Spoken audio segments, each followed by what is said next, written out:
Welcome to a new edition of the Neon Jazz interview series with jazz guitarist Henry Robinett. He opened up about his 2019 CD, Jazz Standards Then, Volume 1, and this new COVID-19 jazz world we live in during late April from his home on the West Coast. This jazz musician, recording artist, composer, bandleader, teacher, and so much more has been playing guitar since the age of 13.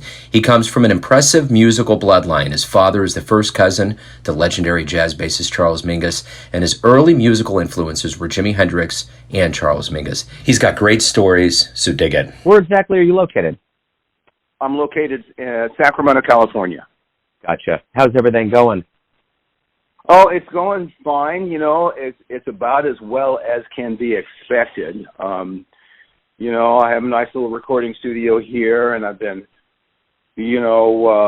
my progress has accelerated on preparing Volume 2, so that's basically all ready to go, and I'm about to start working on Volume 3. So it's kind of like I have this recording studio in my backyard, and the dangerous thing is that I keep finding new things to buy if I could afford, so it's like, oh my gosh. So my wife is working from home, and we have a nice little garden in the backyard if I need some space, and that's what I'm going out right now. How about you? We're holding steady here. I'm actually in a suburb of Kansas City called Lee Summit, and that's where Pat Metheny's from. Yeah. Right. Yeah, so we just moved here in January, so we've been going through a flurry of activity. We were actually just kind of getting settled in, and then everything kind of went boom. Who would have ever thought that we were going to look back on March 12th or 13th as this magical time that used to be the way that we saw life as? Yeah, no kidding. Yeah. Weird. Yeah. It's very weird. No, go ahead. I had an old friend a friend of my mother's who was I kind of came up as a alternative lifestyle hippie kind of guy, but this woman had lived for I think 5 or 6 years completely off the grid in Georgia, I think. No electricity, didn't buy any food. She grew everything. She and her husband did everything. They had a small farm and stuff, and my first reaction was, are you nuts? But then I realized that had anything like that happened to me, I would be dead within a week. But if the zombie apocalypse actually happened, or World War III, she'd be able to survive quite fine. She had, and I have a hard time just not being without my cell phone. Luckily, I don't have that kind of situation, but it certainly makes you think about the simplicities of life, and sometimes the complexities are too much, Yeah. Down to the essential necessities of things. Yeah. Yeah, it's wild, and I think that, at the end of the day, nature always wins, and that's really kind of the whole thing. And sometimes when we go through these things, we go through them as countries or regions, and it's like the entire world is going through this. And we all have to figure out ways. And, we keep thinking, we've been doing this for long enough now where this is normal right now. This is all we know as normal. And when we do go back, it's just going to be different. Everything will be different. And you just have to adapt. And I guess So anyway, it is what it is, and I think what I've been trying to do is reach out to musicians and kind of talk about music. I think it's a good oasis. I think it's a good way of looking at a very unique time that we may never ever live through again. So I think it's a good functionality, It's so weird watching old television shows, and where someone just shakes someone else's hand. And my reaction is, oh my God. Yeah, I know. He's actually shaking somebody. Well, and I think that's the thing that's the most bizarre out of this. In almost a month and a half, everything that we're taught as human beings, which is to socialize, see the world, shake hands, look in eyes, go out and do it yourself, has completely been reversed. Absolutely off the charts. And then to add on top of that, all we're given is ambiguity as to when we can resume things. There's no timeline. So everything that we teach children to make them effective human beings, we're completely not doing that ourselves right now. And it's very bizarre. Yeah. Very, very bizarre, And the complete distrust. I mean, if I'm told, hey, we're opening up the country, next week, hell no. I mean, I know, yes, we do need to get back to work. We do need to open things, but at what cost and blah, blah, blah, blah, blah. So there's just this schism that is just more firmly entrenched. And it's a really it's a terrible time. Yeah. But I'm trying to take advantage of everything I can. Yeah. Well, and I've been hearing that too from a lot of people. It's for a lot of people. I think we've run so far and so hard that this is a minute for everybody to just kind of stop and say, okay, let's talk to ourselves. Let's figure out what's going on. Let's see what we need to do from here. And I think more than anything else, what you were before this is only going to get magnified in different ways now. So whatever you were before, if you were negative or positive, it's only going to be exacerbated during this time period. Yeah. Good point. So good point. It's the way it is. But at any rate, thank you for taking a minute out for Neon Jazz to talk about the music. I appreciate it. Yeah, sure. Absolutely. So your latest album, Jazz Standards Zen Volume 1, you were just talking about getting another volume out. Talk to me a little bit about what it's like to have music out and be a jazz musician during this very uncertain time of COVID-19. Well, in my case, I have a recording studio, and I pretty much set this thing up in the past. I've always had a studio, but in the past 2 years, I've really put it together and had a place where my band could rehearse, where I could write music, because there weren't as many gigs as there used to be. And at least for around here, the venues are kind of getting tighter, and the available musicians were there, but there just wasn't, so for me, I had to find a solution. So the solution was to build a studio and have a rehearsal place where my band could come and I could write music and to do this whole thing. And in looking for projects, I remembered this jazz album that I had done that hadn't released, and so that kind of gave me some momentum, and found it, and I was really excited about it because I had forgotten about it, actually. And it kind of set me on a whole brand new course. The whole thing is creativity. And in this period, it's so easy, I think, to become overwhelmed with the, oh my God, of it all. What am I going to do? You get stuck to the television set. You get stuck to Facebook. It's almost like these things are magnets that you get stuck to. And my thing has been, I'll look at a little bit of it, but I'm just not going to get stuck. I'm going to pick up my guitar for 2 or 3 hours, 3 or 4 hours a day, continue to practice, continue to write music. And, so that's what it's been to me. And for me, right now, since putting this album out, it seems like a lot of people have really responded to it, which has given me some great, I guess, fuel during this strange period. Yeah. Yeah, and that's a great way of putting it. Let's go back to your beginnings. Where were you born and raised, and kind of how did jazz become your world? Well, I was born and raised right here. I live in Sacramento, California. I have lived many places, but because I'm an only child, I always ended up back here to help with my mom. And but my father was first cousin to Charles Mingus, the great bass player and composer. So there was always a sense of identity. When my mother and father loved music, And my father was an audiophile back in 1960, in the very beginning of when audiophiles became audiophiles, you know.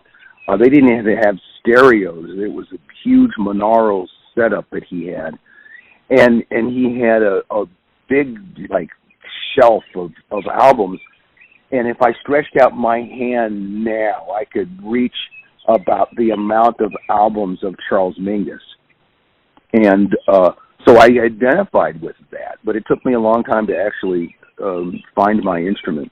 But there was always a real love of art in the house, of classical music, of jazz, and from Oscar Peterson to Errol Garner to Louis Armstrong to Mingus to so all of these guys were played on the record player, including going to museums. So there always seemed to be a connection to me. So I always felt like I could identify with jazz. I mean, jazz, some of the first music I ever heard live. Some of the first music I ever remembered hearing was when my father took me to see his cousin Rudy Williams, who was a tenor player, and they were playing Mingus's album Blues and Roots. And he also had a great sound system. And I just remember just being bowled over by the power of this great big tubey sound of, you know, the trombones and bass and this kind of stuff. And more importantly, my father and Rudy were so excited about listening to it. So I think that was the moment when it just captivated me. And I was 4 at the time. Well, what was the first jazz show that you saw live that made you think, this is what I want to do? Boy, okay, so I think it was the first time I saw Mingus. I was already a fan, and I'd already started playing the guitar. Let me see, if it was that the first? I think that was the first jazz show I had seen, which is real interesting because my uncle Clarence, he also played tenor, and Rudy, my cousin, played tenor, and so Mingus was coming around to play at the Jazz Workshop in San Francisco. So I was maybe 13, but I was tall for my age, and my uncle was short and very stocky. So he gave me a suit that didn't fit, and it was pretty funny. And I think it was obvious to everyone that I wasn't of age, but they let me come in anyway. And you know, it's interesting seeing some of your jazz heroes at some of those very famous jazz clubs, because they're all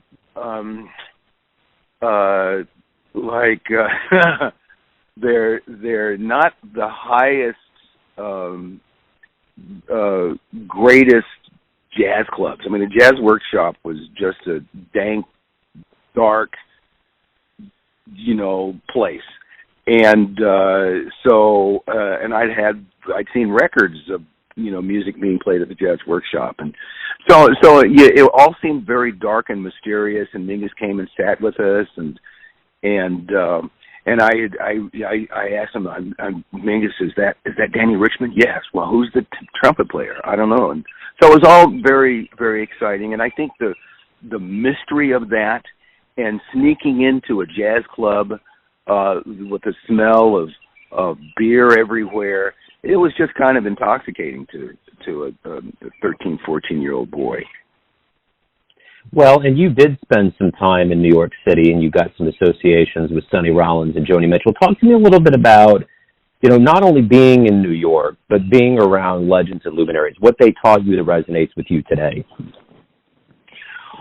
Well, it was remarkable for me because I got to see how my heroes lived, which is a real rare thing. I mean, if you're a writer and you love Dostoevsky, the ability, the dream of actually living with that man for 3 months, so that's kind of the way it was. Dexter Gordon lived downstairs, and we often had dinner together. Joni Mitchell was working on her album Mingus, so she had come by, and I had the opportunity of talking with her quite a bit, and and she was kind of going through a loss of confidence, I guess, and it was funny because Mingus didn't really know the first thing about her. He had been put in contact with her from a mutual friend who was a movie producer, Daniele Senatore, who had produced this movie that Mingus wrote the music for, Toto Moto. But I knew all about Joni Mitchell. Well, basically from Hissing of the Summer Lawns and her other hits, and Don Juan's Reckless Daughter, which at that point was her most recent release. So we talked quite a bit, and she would say, well, Charles, I don't really sing melodies. And I'd say, oh, you're kidding me, Jericho. They wanted me to shut up because I wasn't invited into their conversation. But on both sides, I was very familiar with both of their musics. And I was a young 21-year-old kid from California, and I wasn't going to keep my mouth shut. So so it was great. I got to sit several times with Sonny Rollins and just bug the hell out of him. He was, he's a shy person, and there were two parties he was at, and people were giving him wide berth. He was sitting by himself. When you have great famous people, most people kind of leave them alone. They figure they don't want to be bothered. And so I just kind of stood and looked at him. He's nervously. He's just kind of looking at the people. And so I sat down right next to him and just started talking. We must have talked for 30 minutes or so.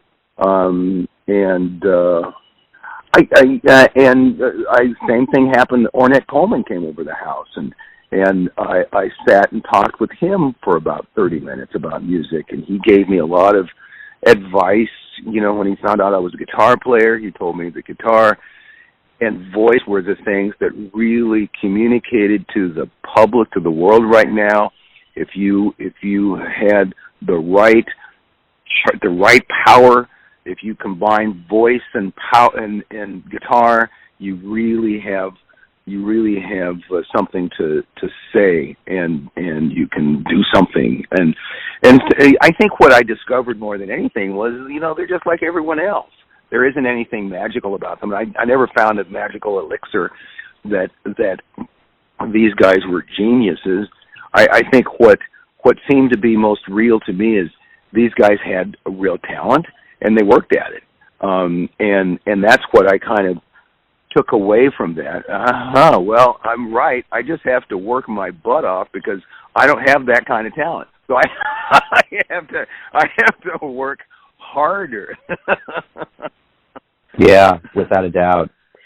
So if you have a dream tonight and you run into your younger self right around the time you were really starting to become a professional, and you could give yourself one piece of advice, what would it be? Don't be so shy. In other words, hang out more. My solution was to practice, right? My solution was, if I want to be great, I need to spend, 8 hours a day on the guitar, 6 hours a day. I need to work on this and work on that and work on that. And there was a rehearsal that I went to that Mingus attended, and after the rehearsal, I went straight up to where Mingus, to where I was living with Mingus. And Mingus said, "What are you doing?" And I said, "Well, I'm hanging out with you." And he said, "Well, you need to hang out with the cats." And I think I said, "You are the ultimate cat." Why do I want to hang out with those guys? But yeah. So I think the thing is that I didn't understand was it's all about networking. I won't say it's less about talent, because it certainly isn't less about talent, but it is. You will play with people who like you and actually want to hang out with you, and you're fun to be with. And I've always been a likable person, but so I would just give myself that advice to to kind of take Charles Mingus's advice and just, you know, there are times when you just can put the guitar down and just go out and hang out with people. Yeah. Right on. Yeah. So what do you like best about being a musician? I like the fact that it is off to the side of what is normally assumed normal in society. I like the fact that bottom line is that I create. I just create. It's you know, so it's taken me a while. I mean, I'm so fortunate in that I've been married 30 plus years now, and to a beautiful, fantastic wife who understands that that's what I do. I mean, she's never really tried to change me. She's never said, hey, well, you know, don't you think it's time that you pack this stuff up now? It's not making a lot of money for us. And as a matter of fact, it's costing more money. Why don't you, go back to school and get your degree and become a lawyer or something like that? That's never been the case because she knows I would just be miserable. I get up every day and I get on my guitar and I imagine music. That's what I love about it. So what I don't love about it is that people who don't understand that or don't value that, which seems to be a lot in this particular culture. There are a lot of people that don't really understand the need for art or the need for the artist. And I just don't hang out with those people. Well, but you know what's so strange about that notion is that now that we're all in quarantine, the only thing that's going to save us from the darkness is the arts, whether it's visual, it's music, you know what I'm saying, or TV or movies. It's like that's the thing that people are doing. And if there's any question from like a budgetary standpoint in D.C. or somebody that's on the corner, it's foolish. It's 100% foolish. Because if you took art from their lives and you put the money where their mouth is, there's no way. No one would be able to be sane after this. I mean, all of us are going through some level of trauma right now, but the real trauma would be no art. Yeah. And I think most artists and most real art appreciators understand that. And that's why it's such an interesting dichotomy because music has suffered just an incredible defeat in the last 20 years or so with free downloading of music, and the venues are getting much harder to. So it's I'm kind of going, but you know how much you value this stuff. How come you are raking the actual artist over the coals? How come you don't actually spend more time and money to support what you actually love?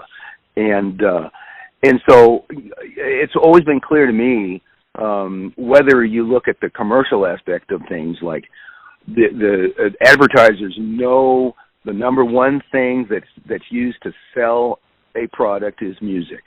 And whether that's being piped into you from Muzak at the stores or a great ad or this kind of thing, and so it is something that is valued. There just seems to be a dichotomy or a schism or a break in terms of willingness to actually support it in a meaningful, remunerative way. I don't know. Yeah, I agree. I totally agree. So we're eventually going to get back to the music, and the audience will be there and the musicians. What revelations do you hope both musician and audience member gets from this time away from live music when they come back? Well, I think that I'm hoping, and I think it will. I think you're right. I think that the human connection with actual live musicians will be more valuable. I mean, it almost seems like, once again, I'm kind of going on this other point of view of this downward slope that happened, where recording music, as great as it is, and I certainly, with my recording studio, I really love all the tricks that you can do, but what is happening with recorded music is getting away from the actual engagement of live musicians playing in the same time stream, where the drummer and the bass player and the guitar player and the piano player and the sax player and singer are all performing at the same time. And there's a magic that happens with that, as opposed to, okay, the drummer and the bass player, good, you do your tracks, and now we're going to put on the keyboard, and now we're going to put on, and then 2 months later, I found a singer that's going to sing, and you kind of trick the audience into this time frame where you can create something that is perfection, but it's missing something. And I think what it's missing is that immediacy, that emotional impact that you get from seeing a live performance, warts and all. I mean, it doesn't even make any sense whether the saxophone player missed that B flat. Yeah, it's like, who cares? It's like the power of that performance, and I think that's what's going to happen. People are going to get so excited about venues opening up that they're just going to come, and the musicians are going to be prepared to deliver. Yeah, it's going to be glorious. My final question to you is this: everyone has a perception of you, your family, your friends, your fans, but you're living your life. Who do you think you are? Who I think I am? Yeah. Well, I don't know. I'm a very fortunate person. I'm in a certain sense, I'm always an optimist. And I love my wife. I love my life. I love being a musician. I love creating. And generally speaking, I'm real easy to get along with. So who do I think I am? I think I'm a nice guy who has a lot of integrity when it comes to playing music and to being an artist. And I think the simplicity of my life is I had just decided really early on who I wanted to be and what I wanted to do. I remember my mother being very envious of that there was never any doubt what I wanted to do in my life. And she told me that's a kind of a rare quality. And, I never thought about the consequences. I just played the guitar. Right on. Right on. Perfect, man. Hey, that was a great answer. Hey, thank you very much for taking some time out on this, kind of extraordinary time on the planet to talk about music. Thank you so much, Joe. This is great. I've really enjoyed this. This was a wonderful diversion from other things. Well, let me give you one more diversion before I ask a favor, and it's this: the last show that I saw before this all happened, and of course it was before we knew what was going on. It was March 3rd at our art museum in Kansas City, the Nelson Atkins Museum of Art. Bill Frisell came with his trio. And wow. Yeah. And my wife, we just got married last July, but we've been together for 3 years. And congratulations. Thank you, man. And I'm glad it was the last July and not this one. So, but I've been taking her to all these jazz shows because I love it, and this is what I do. And we go to all kinds of shows. But when she was in this show, I didn't know exactly how to explain what Bill was going to be like, and she was just blown away. But this is the thing that I think is hopeful and very cool about this. Towards the end of the show, Petra stood up and sang "We Shall Overcome," and the crowd kind of cerebrally, everybody started. I've never been in a crowd that started doing this. Everyone started kind of in different places in the auditorium, standing up and swaying and singing it together. March 3rd, man. And so it was whatever was going on, whatever electricity the world was storing up was going right into that room. And and that's again another pre-March 13th tale, and I was talking to a local cat here that was a bass player going to Paris for 2 weeks and ended up having to scramble back home after a week. And, we're all just living our lives, doing our thing. But I will never forget that show. And, I think a part of that show made me also go to the very, very last thing that I did jazz-wise. Johnson County Community College here had Dexter's widow here, and Maxine was talking about Sophisticated Giant, and I got to ask her a question at the end. That was March 12th, and I remember at that point, I was looking at the juices they were putting out, the cookies. I'm like, I don't think so. I wasn't really touching anything. Deborah Brown was there, and we did the elbow handshake. Like, at that point, we were already getting into, like, the alarms were going off. Yeah, so. I remember. But on the 10th. Yeah, go ahead. No, you're good. No, so on the 10th?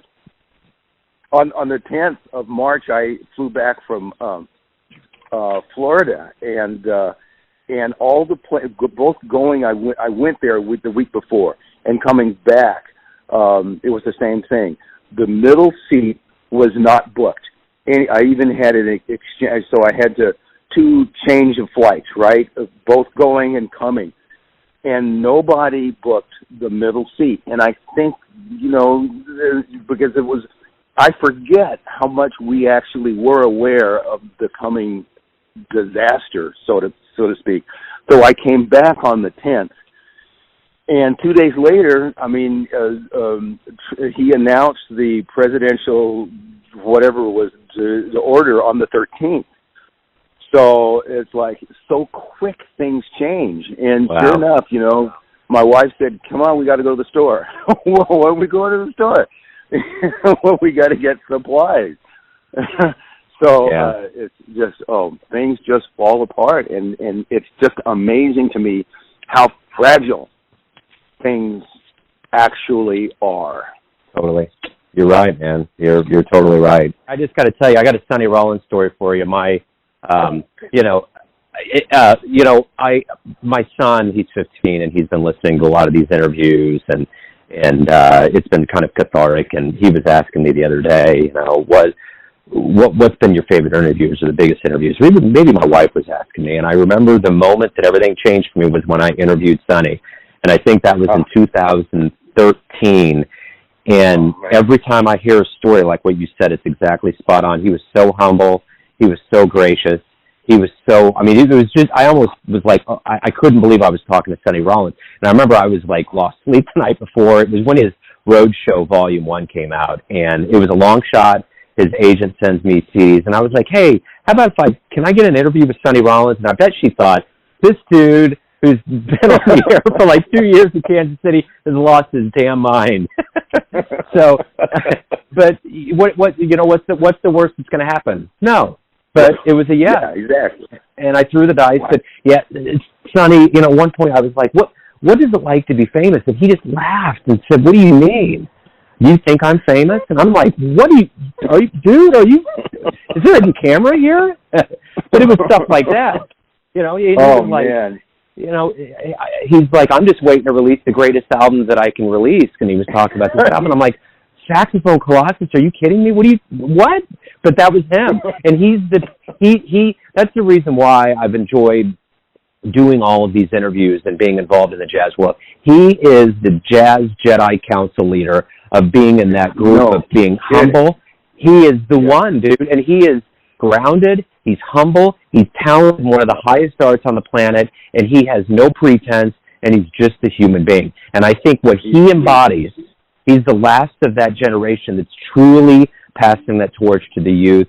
And I hear that in a lot of young cats. They just want to do it, and they don't want to have a big head about it. They just want to do it because they love it, And that's just Sonny.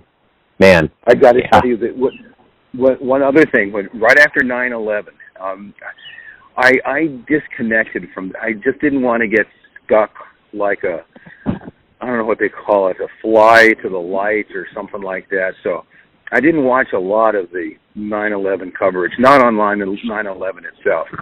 9/12, I kind of turned on the television. There was a guy who stepped onto a bus, and there were people still kind of full of ash and this kind of stuff, and he's talking to this one woman, and then goes to this other man, and in between the two I see this saxophone. And the camera just kind of pans up and just briefly goes by. And I said, what the hell? That's Sonny Rollins. But, that's Sonny Rollins you're not talking to, And then finally, he just said, oh, sir, I see you're a musician. Yeah. Uh-huh. So what do you play? Well, this is tenor saxophone. Oh, okay. And then I'm going, you idiot!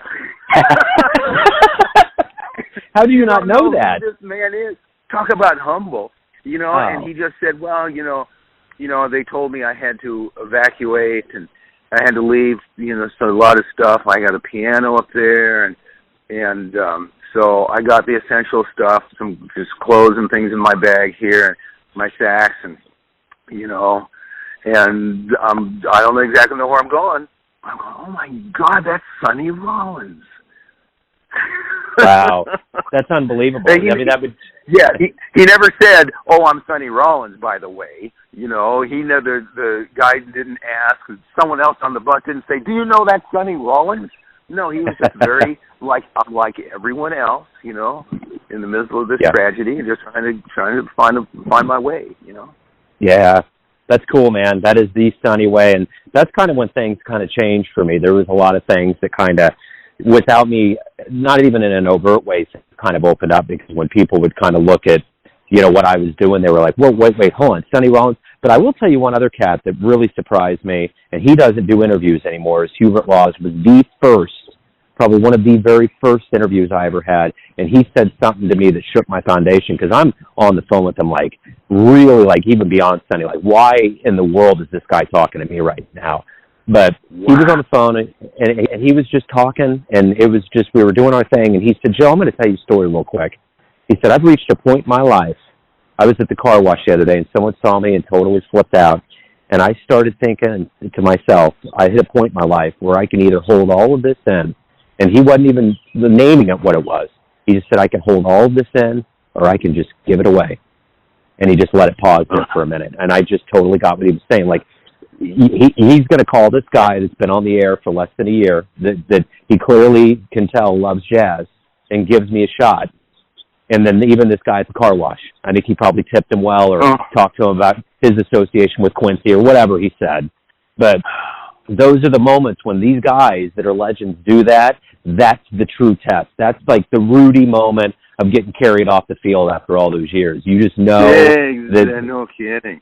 They got a heart of gold, man, and they don't need anybody to say that. But, that's the reason why I started doing my show, those guys, because I did not want to read jazz in a history book. I did not want to read it in articles. I wanted to take the clips of what you guys tell me. You are the authors of this art form, and you will tell the story. Not me, not the next guy, not another guy. You are the architects of this enormous monolith, and you will tell the story, and we'll carry the torch for you.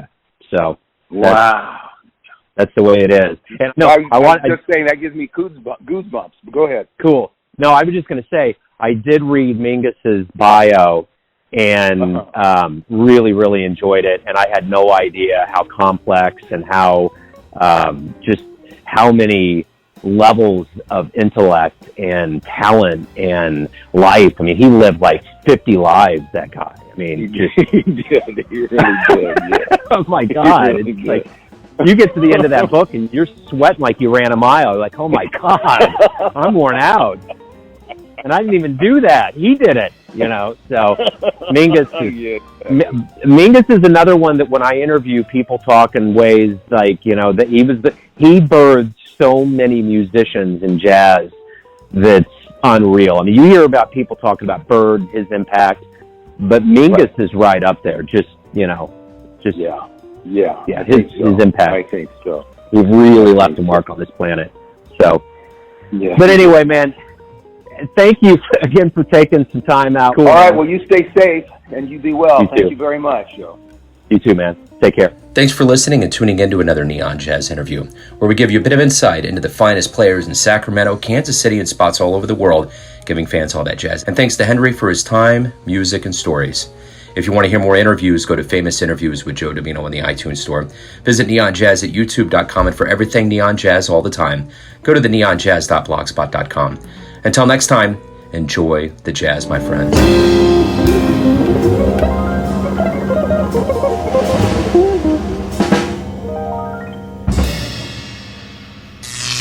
Neon Jazz.